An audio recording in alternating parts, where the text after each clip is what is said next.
Happy Monday, everybody, and welcome back for Marathon Weekend to all the BOGP Lizards. Congratulations on all the bling that you're bringing back to your hometown. And congratulations on getting out there and putting it all out there on the line.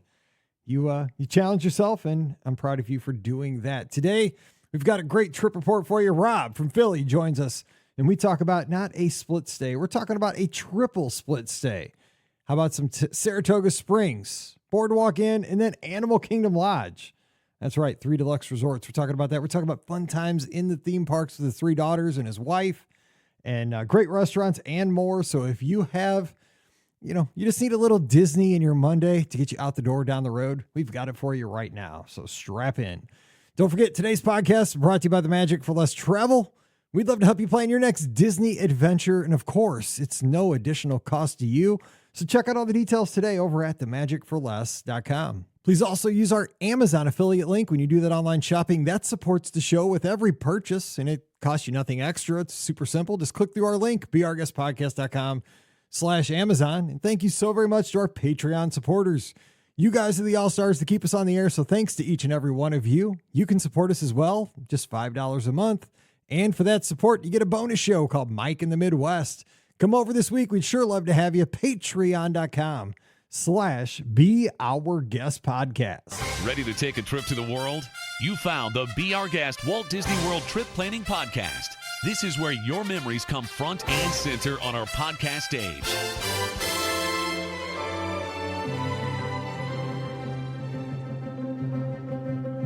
Welcome to episode 2829 of the Be Our Guest Walt Disney World Trip Planning Podcast. I'm your host, Mike Rallman from BeOurGuestPodcast.com and one of the senior agents over at the Magic for Less Travel. Happy Monday to you, and welcome back to everybody from Marathon Weekend 2026. I know some of you guys are still down there having fun at Walt Disney World. I'm headed back today, getting in this afternoon because you got to get back to work. You play, and then you got to pay. And that's just how it is. You got to get back to the office. You got to make podcasts. You got to help people plan those next Disney vacations. So everybody that's running Princess Half Marathon Weekend, guess what? You're now officially on the clock. Get ready. You're up next. But hey, good seeing everybody over Marathon Weekend. Proud of everybody for their accomplishments, getting out there, towing the line.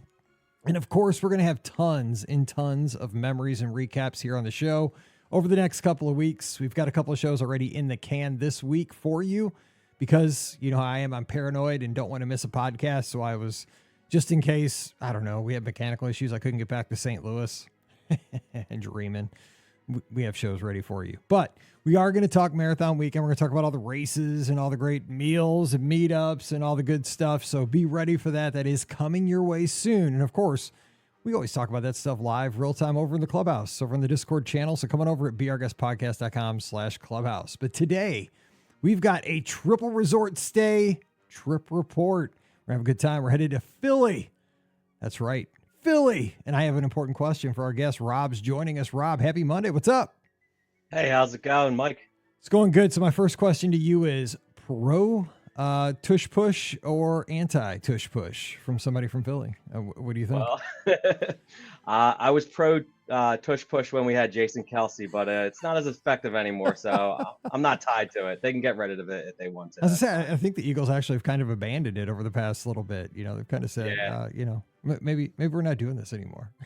I think it's become a non-issue. We've kind of we're not doing it well anymore. So I think that's kind of a thing of the past for the most part. Yeah, it was a hot thing there for a minute, and it's kind of cooled off. All right, so it's glad to have you on the show. I just had to, someone from Philly got to give you a hard time about that. But I usually ask folks, well, what do we know about your town? Well, we know about the Declaration of Independence and Independence Hall and all that stuff. But I mean, do you live like in a suburb of Philly or any kind of like something, that's unique about your corner of Philadelphia or where you live? We tell the show. Yeah, so I mean, I grew up in Philadelphia. I grew up in Northeast Philly, which is just one section of Philadelphia. Right now, I live in the suburbs, a town called Hatboro. Not a huge ton, although we have a building just down the street from us on York Road, where George Washington and his troops stayed during a battle during the American Revolution. So that's just down the street from us, and they actually have a restaurant in it now. So I've eaten in it, and it's kind of cool to just be in a restaurant that George Washington was hanging out in at one point. So that's pretty neat. That is wild. See, like I love history, and just to think about that, that is insane. But I mean, it's Philadelphia. Like Yeah. that's amazing. Like I mean, I'd imagine that's a huge tourist attraction, right? A lot of folks. I mean, is that well known? Do people come there from all over, or what? No, honestly, it's not well known. I mean, because there's so much going on in Philadelphia that, this is just a blip. But it's one of those things where I just saw a little sign and then I looked it up on Wikipedia and did some digging around and found out, it's the oldest building in our area. And, there was a battle. I think it was called the Battle of Belay. And we did actually lost that battle, but George Washington and his troops were up in there for a night while they were advancing forward. So not a huge touristy thing in our area, but it's a neat little piece of history for us. One of our listeners, Andrew, who's been with us since the show started back in 2008, huge history buff, huge historian, is going to love that we talked history at some George Washington in Philly right off the top of the show. So that's for you, Andrew. Got to love that. I know because he's always talking about it on social media. I love that. All right, so real quick, let's get a little bit. What's your backstory with Disney? Always been a lifelong Disney fan? Something more current? How do we find you here listening to a podcast like this? Yeah, so I went to Disney World a couple times when I was young. That my first experience was 9 years old in 1993. We drove down from Philadelphia. We did the long drive in the minivan. Grandma had all the chicken cutlet sandwiches, so we didn't have to stop for food on the way. Love it. That's great. And stopped at a couple hotels and we were down there. And I don't remember every detail from that trip, but I just remember enjoying it immensely. And then as I was growing up, it wasn't that big of a deal to me. We went one other time when I was a teenager, but as an adult, I never thought that I'd be excited to go back to Disney World. And then we had our first daughter, Layla, and she was only just about to turn 2 years old at the time. And people were saying, wait, well, why don't you wait until she's older to do something like that? And we thought, no, we're gonna give it a shot. And we went down there. It was a shorter trip. We stayed off site, went into the park only like half the time. But man, it was so exciting just seeing her on the rides and seeing Disney World through her eyes. On that trip, we didn't even go on any rides that were like adult type rides because we had a 2-year-old and we were just excited about that. And we actually announced the birth of the pregnancy of our second child from Disney World there. But after that, the hooks were in. And the trips we just continued to take trips from there. And when my second daughter Piper turned 2, we took another trip for a week and a half. And we've been now a handful of times. 5 or 6 times, and we've also visited Disneyland Paris, and so we have plans to go to Tokyo Disneyland and California Disneyland. So we're all in at this point, but wasn't expecting that in the beginning. Yeah, I'd say you're totally all in if you're going worldwide with this whole thing. So you've done Paris already, and you're going to go over to Tokyo now. So you still haven't been to California though. No, we've not made it out to Disneyland California, which seems like a pretty easy one. And I've heard you talking about it. I heard there's a lot of exciting things. Yeah. So in 2027, we're actually we're gonna do a little cruise, which this is gonna shock you as well. But I've never been on a cruise. Well, see, it kind of does, but like I love though. See, I'm super jealous of you, to be honest, kind of, because you're all in on the Disney thing, kind of like we all are here, right? I mean, we're all Disney fans at the highest level, but Scott and I talk about this. Scott and I talk about the weirdest things all the time, like texting and just like offline and stuff. And one of those things is how you can never have that first experience again, right? You only get one shot at your first time at like in a park. And I was so lucky because I hadn't been to, because I made the mistake of not going to Disneyland. I made excuses forever and ever and ever. Like, oh, it's too far. It's only 2 parks. They don't have the transportation. It's too small, blah, blah, blah, blah. And I was scared to fly forever. So it's too inconvenient. But then when I went in 22, I was like, oh my gosh, where's this been my whole life? Disneyland is so, like, I kept telling Scott, dude, Disneyland's so much better than Walt Disney World. It's so much better because it's easier. It's everything. The nostalgia is so thick because I'm a nostalgia guy. I'm a retro guy. I'm like, this is perfect. Walt's like walking down Main Street with me. I can feel him. He's right here. And he's like, shut up, dude. I get it. You like Disneyland. I'm like, dude, I love Disneyland. Stop. But, I love that I had that. I got to in 22. I got a brand new Disney experience that was just thick, and I'm so jealous because like you're gonna get that again. You got all these things, and so that's really cool because you're in like that. Yeah, so we're gonna go up there in 27. We're gonna cruise out of Seattle to do the Alaska cruise, and then we're gonna kind of hop down to Oregon, and then hop down to Anaheim and do our Disneyland trip. So I'm excited about that for a few reasons, obviously. But as far as Disney goes, it'll be exciting to check out a new park and see the differences and kind of experience it, like you said. Getting those new experiences and seeing how it compares. Plus, your girls are going to be the right age. I mean, your kids, perfect age. I mean, just Yeah. oh my gosh, because we'll jump into your trip, but I mean, when you get to Disneyland, you get those you can lose yourself in Fantasyland with especially like with your kids are going to be the perfect age. You like the storybook canal boats and well, Mr. Toad's weird, but it's an awesome ride, and all those little cute little Peter Pan's better out there. Pinocchio, it's Alice in Wonderland. It's just oh my gosh. I'm so you're gonna love guys again.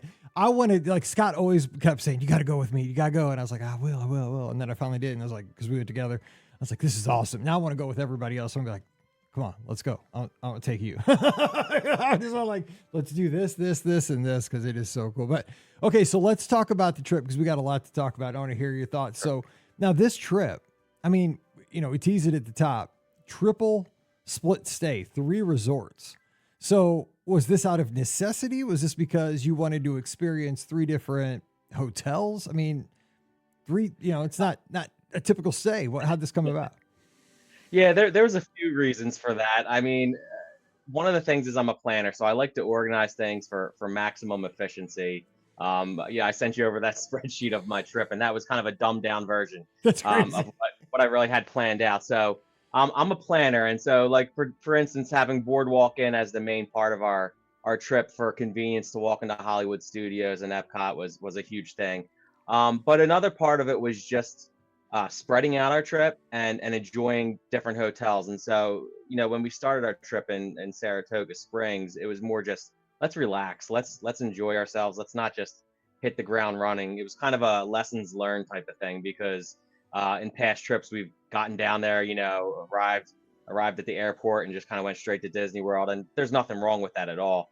But we just wanted to take a different path this time, and so it was kind of fun to spread it out where Saratoga Springs was more or less our relaxation and Boardwalk in was more for like the parks, and then Animal Kingdom we just wanted to experience that safari or the Savannah View room, which was something else. So there was multiple reasons, but that's kind of sums it up. I think Disney would love to hear that you gave that much thought into your planning. And again, like when I looked at the Google sheet, I'm like, whoa. Because I'll be honest, I went down to Marathon Weekend with 0 ADRs, no planning. I mean, because I'm by myself, it's a whole different experience. You're going with your family and all that. I was going down there to run and, eat corn dog nuggets and stuff like that. It wasn't a business trip, but I mean, the focus was obviously the races and meeting everybody. And, I'll jump in meals here and there if I can, whatever. And I'm a counter service guy. But like the level of your planning, it shows that like you were thinking about this all the time and tweaking and modifying. But again, I think for our audience, that is what a Disney trip experience is. It's not the 6 days, the 7 days, the 5 days, whatever it is when you're on property. It's the 6 months of coming to a discussion board or texting, aunt and uncle that are traveling with you or whoever, and just having the discussion, having the thought in your mind when you're in the shower. What if instead of going to Deluxe Burger, we upgrade it to going to the Edison that night, and that kind of, is that kind of what keeps you going? Like, until the trip comes up, you're always tweaking and modifying and thinking about you said the word efficiency, and I'm very much that kind of person too.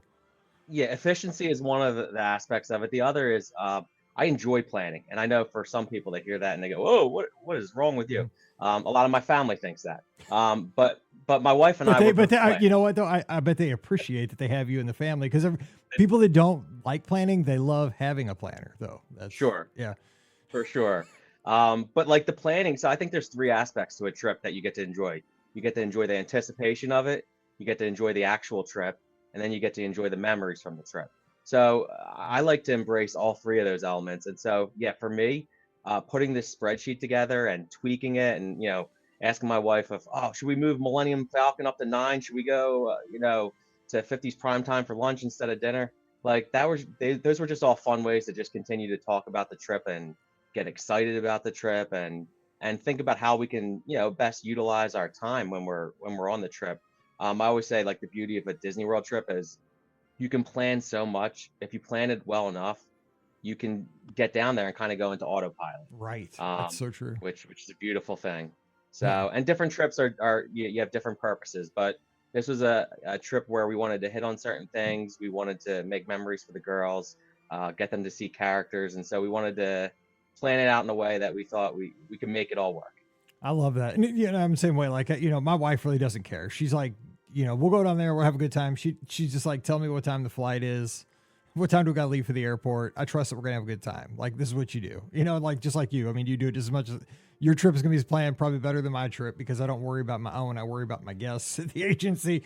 But like, I'll talk to her at dinner every night, like, well, what do you think about this? She's like, but she lets me talk about it, but she's like, it doesn't matter. Like, what if we go to Epcot this day? Okay. She always says, okay. She doesn't care. Like, but at least she humors me. Right. I mean, she at least listens while I eat my chicken wrap at dinner, or something. And different things work for different people and different personalities. I always say, like, I've gone on trips with people, like extended family members, friends, and stuff like that. I'm almost a little scared to take a trip to Disney World with people outside my immediate family, just because I want them to still be friends with me afterwards. I don't know. Yes, that's that level of planning is too much. That's a just great too point. Much, like, That's a great point. Do you want to come home and still be speaking? Exactly. That's oh my God, you're killing me. This is great.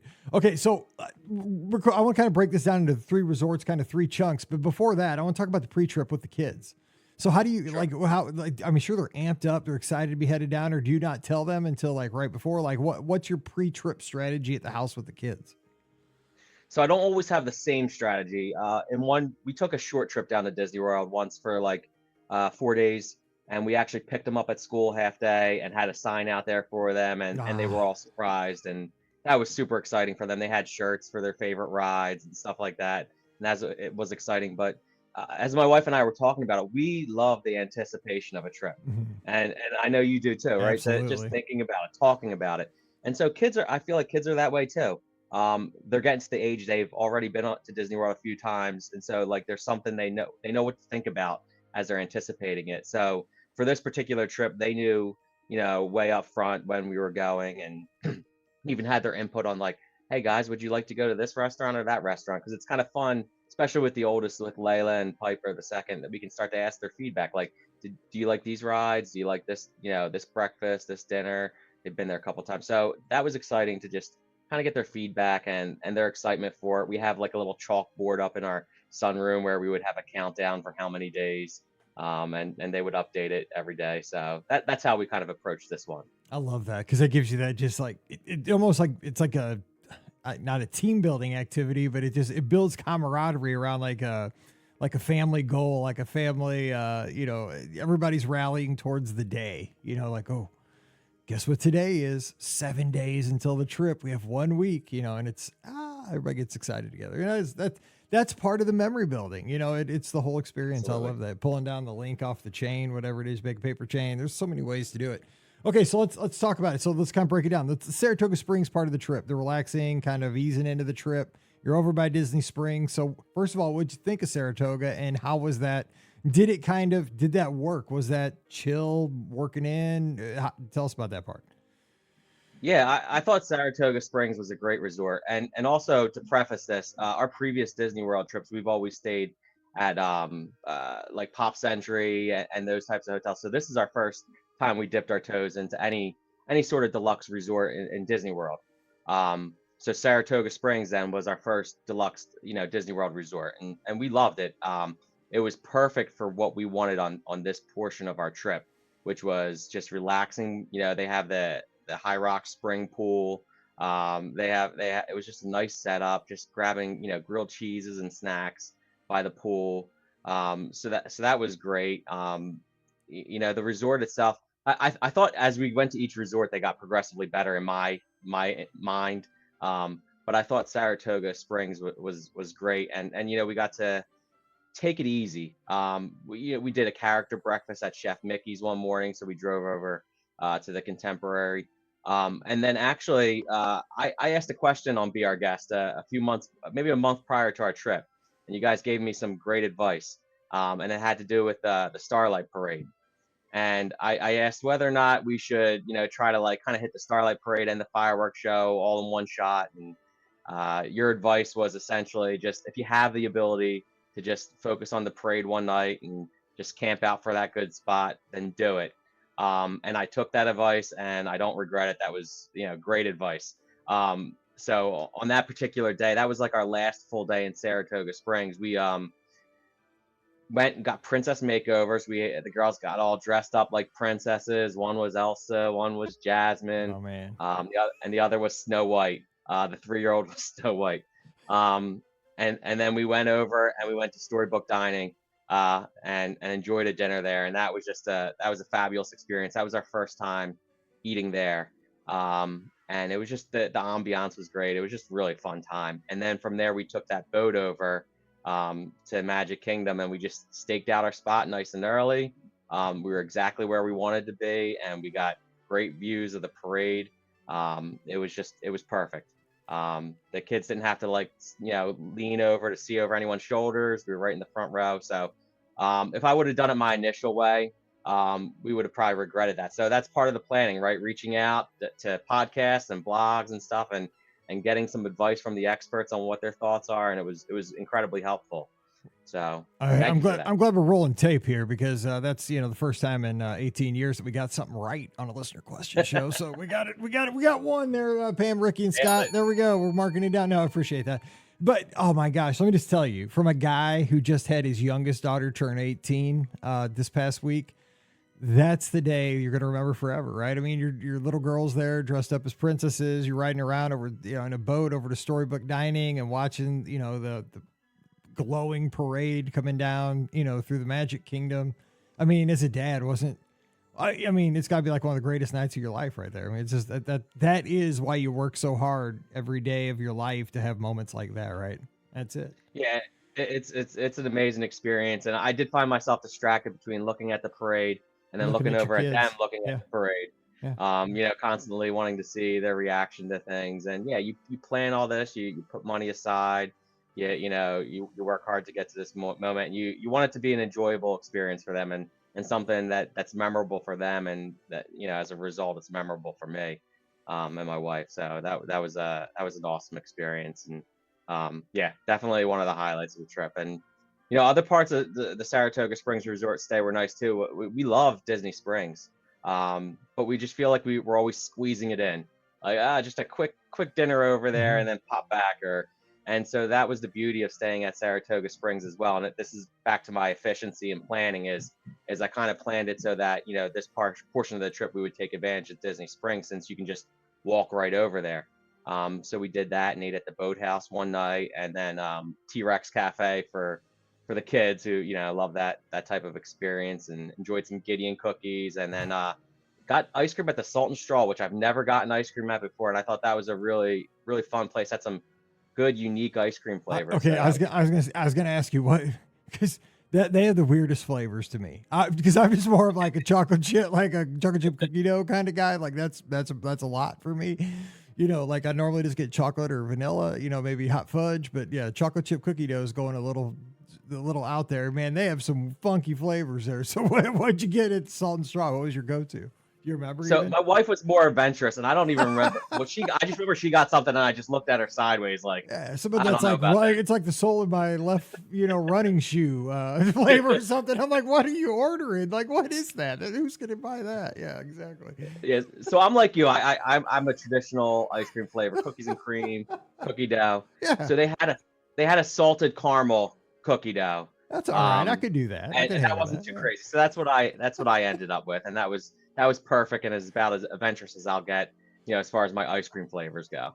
Yeah, people love the place. There's always a line at Disney. There's one at Disneyland too, in downtown Disney, their Disney Springs thing, and it's always busy. I mean, trust me, and I've gone to the one at Disney Springs. It's because they do have regular flavors. But I'm just saying, like some of those flavors I looked up there, I'm like, yeah, they're out there. People order that on purpose. Okay, I got it. I love, so wait, real quick, the T-Rex, it gets a lot of love in our Discord server. So the big hit with the kids, I guess. And I mean, I've heard the food's pretty good.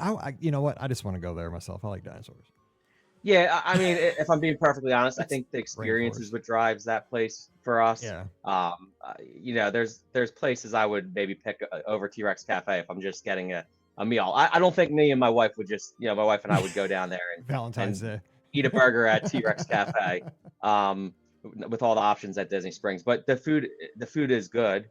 We've enjoyed our meals every time we've been there, and we've been there pretty much every time because the kids love it. The dinosaur, the whole place lights up and gets all, the lights start going on and off every 20 minutes or so, and the roars from the dinosaur. So they love it. So it's a staple until they tell us they're over it. I like it. All right, so let's go into the mid part of the trip over to the Boardwalk. God, I love the Boardwalk. My favorite, speaking of marathon weekend that just wrapped, my favorite marathon weekend was 2017 when we stayed at the Boardwalk with Scott's family. We had adjoining rooms. That was the year that the half marathon got rained out, and we still ran it out in the rain, and some of us ran it in the middle of the night and almost got struck by lightning, Mike Bankhead. But it was the weirdest marathon weekend ever, but it was the best because of all the weirdness of it. But we stayed at the Boardwalk, and it was wonderful because of the accessibility of the studios and Epcot and everything. So what was your thoughts on that stay? Because it is a very different hotel experience, right? Because you have the theme parks right there, and it's, Saratoga's on a golf course and Disney Springs and water. And it's just, well, I guess Boardwalk's on Crescent Lake, but what'd you think?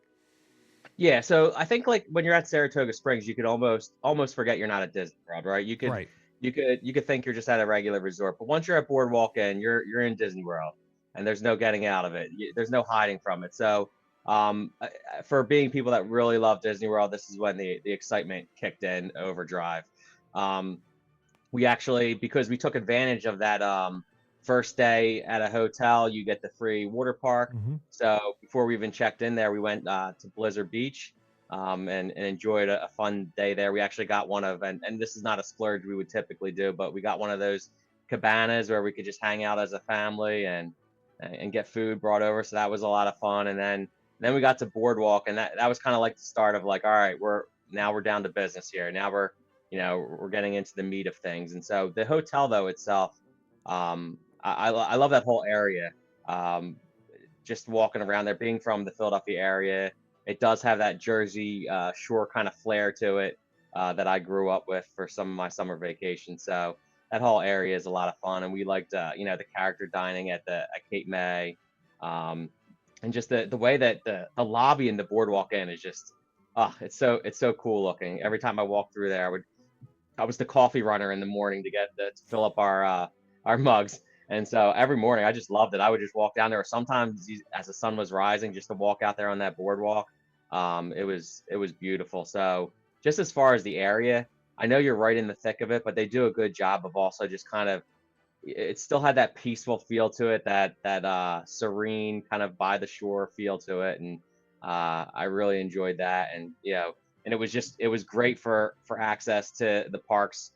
Especially with younger ones, it allowed us a little flexibility, right? If we had to go back for a nap or an earlier night, we didn't have to worry about what transportation we were going to get, and that was a luxury we've never experienced before. So just walking back from Epcot for after the fireworks, for instance, was just was awesome. So we love the Boardwalk. Yeah, I'm with you. I mean, like, I don't have the connection to it, because I'm not from the East Coast, but I just love the beauty of the Boardwalk. I mean, it's like an era kind of thing, because it's just American, culture. But if you look at my camera roll on my phone, I have, just like you said, I have so many sunrise and sunset pictures of Crescent Lake on the Boardwalk. I mean, just because it's gorgeous. I mean, it's just, I cannot stop taking pictures of like the friendship boats moving around out on Crescent Lake with like the lights on the Boardwalk sign on the hotel.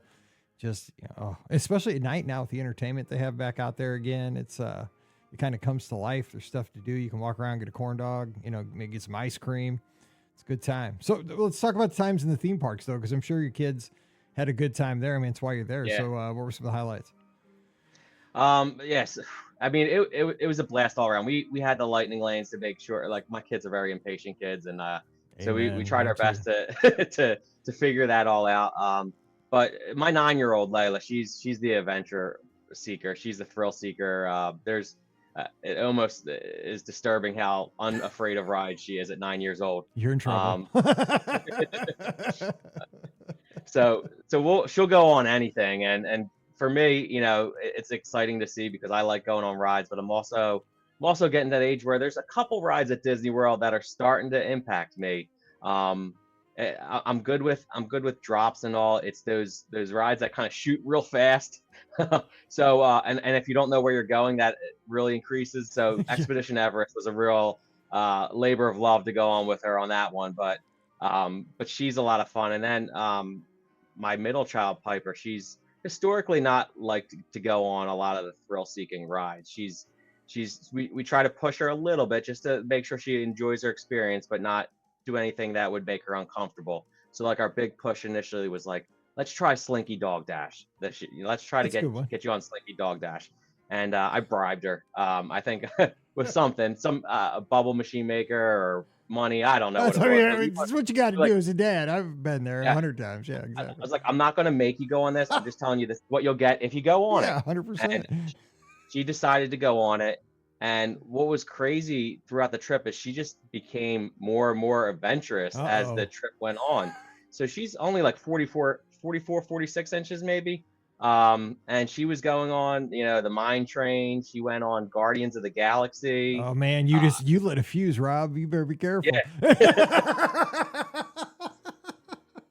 I couldn't believe it. And actually at one point we got in line, our family got in line for Tron, and we were doing the rider swap because our youngest Scarlett isn't old enough to go on a lot of these rides. And we assumed Piper was not going to want to go on it.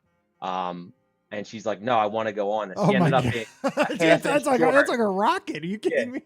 She was devastated that she couldn't go on it, but it was just amazing that she went from this like, hey, can we get you on the swings or something really basic, and to like being on Guardians of the Galaxy and Avatar, and I was like, wow.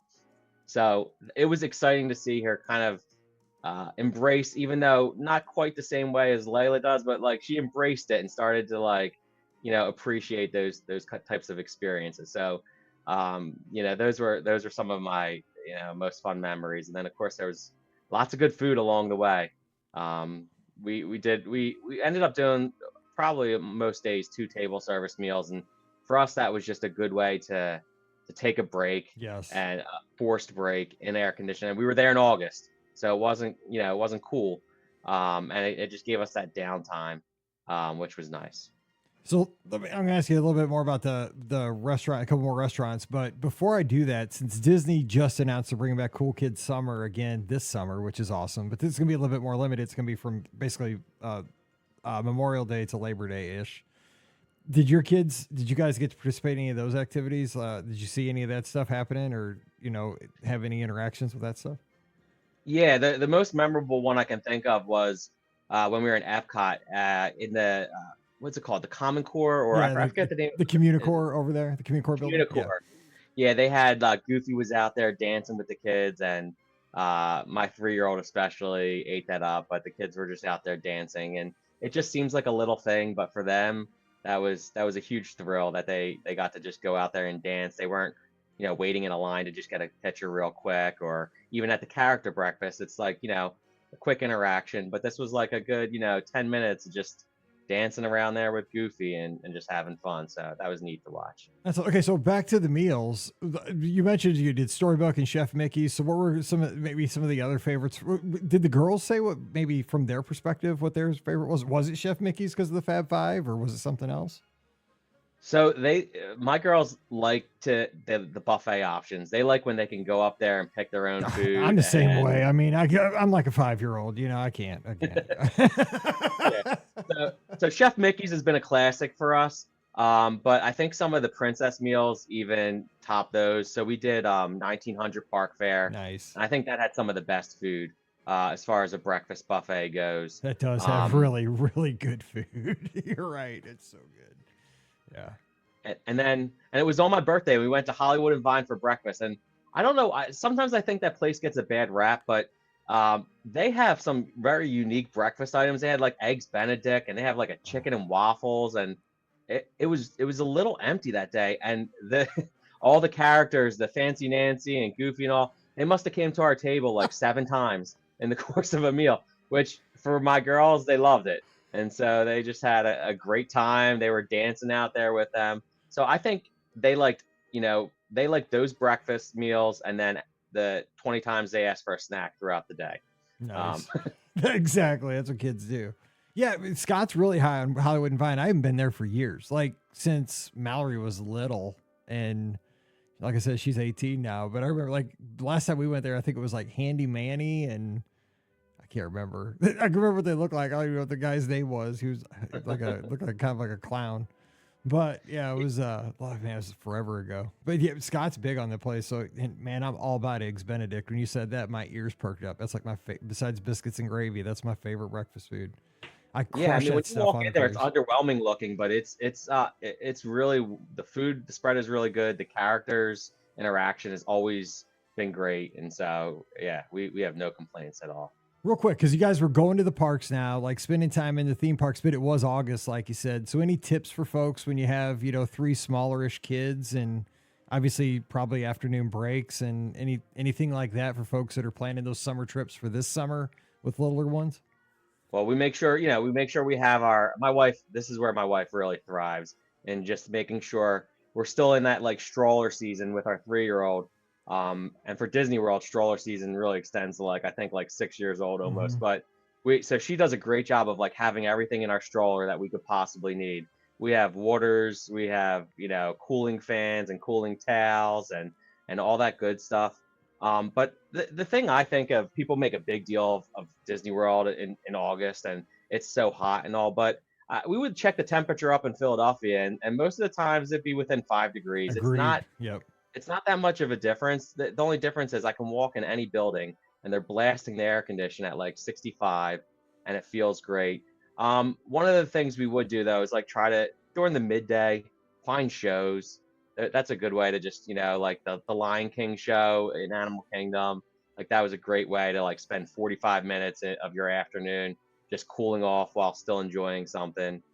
So stuff like that was nice. Or one day in Hollywood Studios, we went to Oga's and got to hang out in there and just let the girls look around while we get some overpriced snacks. But it was still, it was the experience was a lot of fun. So I think it's just preparation. And not making too big of a deal out of it. As long as you're prepared with the things, it's not going to be much different than when you go in June. At least in our opinion, it seems that way. I agree. And you just can't. The other thing too, I think for folks that maybe they're first timers, they're just tuning in, they're getting ready to go on there, because I think you just got to kind of just, listen to a few things. Like just don't push the envelope on the summer trips. You know what? Like cut your losses because if you get hot, go back, take a swim, take a nap, and rally because in the summer you usually have longer hours. So, 2 hours in the middle of the afternoon back in your room, taking a nap and then coming, popping out of your room at 7 or 8 o'clock at night and doing like 2 or 3 hours in the park later on that evening, then you're refreshed and you feel better. And, it's not, you should not power through in the summer and try to stay in the park all day. It's just, it's too, with little ones, you're doing them a disservice. They can't do it. Yeah. And I planned a lot of things but you still have to be flexible when you get there. And I think sometimes when I'm planning my trip, if I would have shown you my original spreadsheet, like my eyes were bigger than my stomach kind of thing, Yeah, right? same, And you had so many things going on. And like one of you call it a misstep, but like we booked the firework dessert party. And that was about, towards the end of our trip. And well, the first night in Epcot, we were there, we realized our kids do not like fireworks at all. We're not fans of it. And the day came that we had the dessert party and they were just super exhausted, which I knew would set up for probably a difficult moment. And it was one of those situations where it's like, not to be wasteful with money, but we're not going to just go there just because we spent the money. We did this to create memories for the kids. So sometimes you have to cut your losses like that. It wasn't maybe the wisest decision to book that when we did, or we should have taken them to a state fair and made sure they were good with fireworks. Yeah. I mean, that's, but you know what? That as a parent, you learn that stuff, but sometimes you don't learn it until you have the experience. I mean, there was so many times I did the exact kind of thing. Like I just didn't realize it until I was like right point blank, like, oh my gosh, like I didn't even know this. Yeah. What you did though was very thoughtful for the other patrons. You know what I'm saying? Because I Yeah. know I'm just saying from my personal experience, I've been to many experiences like that. I mean, maybe not a fireworks dessert party, but something similar where, I'm there and I'm paying extra money for said experience and this family rolls in and these kids shouldn't be there. It's not the kids' fault, but it's because Yep. the kids have been up since 7:00 a.m. and it's 11 p.m. and they're screaming, but it's not their fault, dude. They've been going for 15 hours. Like there's no way I could do a 15-hour day. And, I was 42 at the time, like it's just, those kids are exhausted. They've been, they're hungry, they're tired, they're hot, they're hot. And like, yeah, they're going to be screaming and crying. Like you pushed them way past their limit 7 hours ago. Like, but you helped everybody else out, to be honest. Yeah, you live and you learn. I mean, when you're laying in your bed with your laptop out and you're planning everything, you're like, yeah, we could do that. That'll be just fine. And sometimes you don't know till you get into the situation. And our previous trip, we booked things even tighter. So we learned lessons from the past trip, and we'll learn lessons from this trip that will incorporate the next time we get in there to make sure that the girls have as good a time as possible. But yeah, we don't want our kids to be forced through a situation that they're not enjoying, and we also don't want to make an experience someone else paid $200 or $300 for, less enjoyable, because we want to get our money's worth and make sure we get a couple extra cupcakes. I mean, that's not what it's about. Yeah, big picture. That's kind of the thing. Sometimes it's hard to see the big picture when you're in it, but big picture sometimes. I think when you get like I'm getting older, right? And I kind of always try to see the big picture nowadays. It's a little bit easier. All right, so finally, Animal Kingdom, third part. What'd you think of staying over at the lodge? That park, I mean, that lodge is just absolutely beautiful. We've been there in the past to eat at Boma and Sana, which are some of our favorites to eat at, but we never got to stay in it. And I was like, I don't know if we'll stay in Animal Kingdom Lodge ever again, but if we're gonna do it, let's do the Savannah View. And I remember just reading up to it. Some people were like, well, you might not see any animals depending on where you're at, and this and that. We saw giraffes and all sorts of animals every single morning in the middle of the day. Every time we walked out of there, have some coffee in the morning, there were animals out there. And so that was really nice. I thought that the pool was really a good place to hang out. I enjoyed that immensely. And just the general ambiance of the hotel as a whole is just it's I love that. It's kind of got not a rustic looking like Wilderness Lodge does, but something akin to that, with a lot of the wood overlays and stuff. We really enjoy that. And like I said, it's got two of our favorite restaurants in there.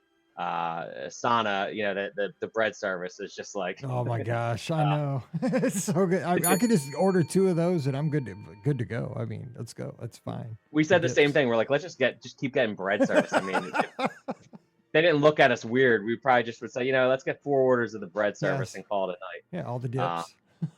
Yeah, but Animal Kingdom, Animal Kingdom was it was a beautiful layout, and so each area, each hotel had its own touch to it that made it special. It made it a nice fit for the part of the trip we were in. So yeah, I could sit there and rank them, but really they each serve their own purpose where they were for our trip, which was really nice. The only problem is towards the end of the trip, I got like a stomach bug, and so thankfully we had such a long trip planned. It wasn't that big of a deal. It wasn't ideal either, but it was nice to have the Savannah View when I wasn't feeling 100%. Right. You can sit out there and check that out. So it worked out nicely on that front. Yeah, it's better to have it there than like All Star Sports or something. You don't have much to look at. Like you can look at a big can of tennis balls in the stairwell or something. It's I mean, it's pretty cool, but it's not as cool as a giraffe, like walking past your balcony. So we're gonna wrap here, but I mean, what a great trip though. I mean, you got to make all these memories with the kids and your wife, and these great meals and fun times at the theme parks and 3 deluxe resorts. Let me ask you this though: would you do 3 resorts in one stay again? Did you like the different kind of pop 3 different experiences, or would you rather have maybe 2 resorts or one longer kind of where you could settle in and have like one home base? What was your thought on the triple split stay idea? I loved it. I wouldn't hesitate to do it again. We were already talking about, and I don't know which way we would land, but what other ways could we do this? Maybe staying at the Polynesian and then the Boardwalk, or how we would want to split it up. But I thought it's great because Disney World makes it so easy to go from from hotel to hotel. It was not a burden at all. We brought down the stuff to the lobby, and we went about our day. And when we got back at the end of the day to the new hotel, everything was there. So I think it's great because it does a couple things. It allows you to really experience a hotel more than just going there for a meal. You get to just be there for a couple days. And the other thing is, if you plan your trip strategically, you could do it in a way where maybe you stay at the Boardwalk Inn when you're doing more days at Epcot and Hollywood Studios, or maybe you stay at Animal Kingdom Lodge when you're planning on going to Blizzard Beach and Animal Kingdom. And if you like Disney Springs, Saratoga Springs is great. I mean, to just walk over there and grab a meal and walk back eating some Gideon's cookies, you can't beat that. So I would encourage people, once you plan it, once you put it together, once you're down there, it's a piece of cake, in my opinion. Yeah, I mean, I've done splits. I don't think I've ever done 3, but that you're tempting me. Like this. The only thing is, I always feel homeless on the change day. But you're right; it's not hard. As long as you have like the stuff you need with you, like your medication and stuff like that. Like your go bag, like your day bag, you're good. But yeah. Yeah, and that's where my wife came in. She just, on those transition days, she had an outfit change for the girls. We had the things we needed to have, and by 4:00 that afternoon, we were good to go if we needed to go back to the room. But most of those days we were just out and about anyway, and wouldn't have needed to go back to our room. So it was a moot point for us.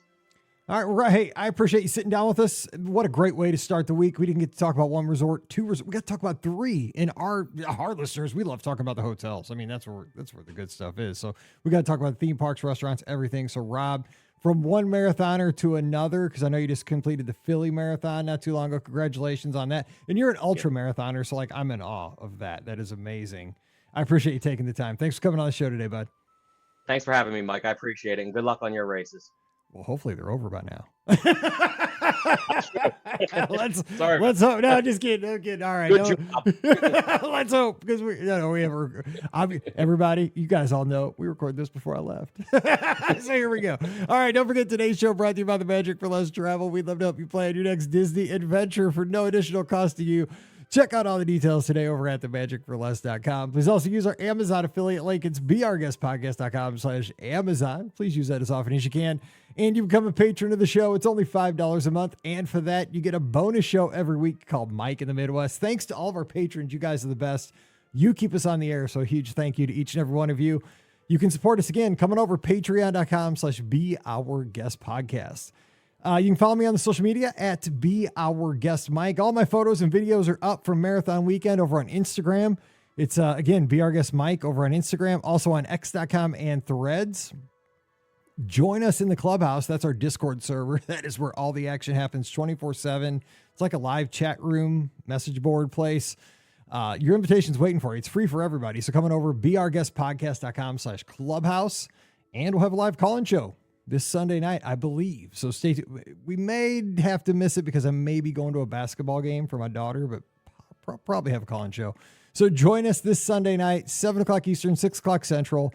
You know the places: Facebook, YouTube, Twitter, Instagram, and Twitch. But stay tuned, because there could be news on that. We'll find out. All right, so for Rob out in Philly, I'm Mike here in Missouri. You guys have a great one. Stay safe, stay healthy, and we'll see you real soon. You've been listening to the Be Our Guest Walt Disney World Trip Planning Podcast. If you have questions, comments, or would like to be a guest on the show, please visit our website at beourguestpodcast.com. Thanks for listening, and we'll see you real soon.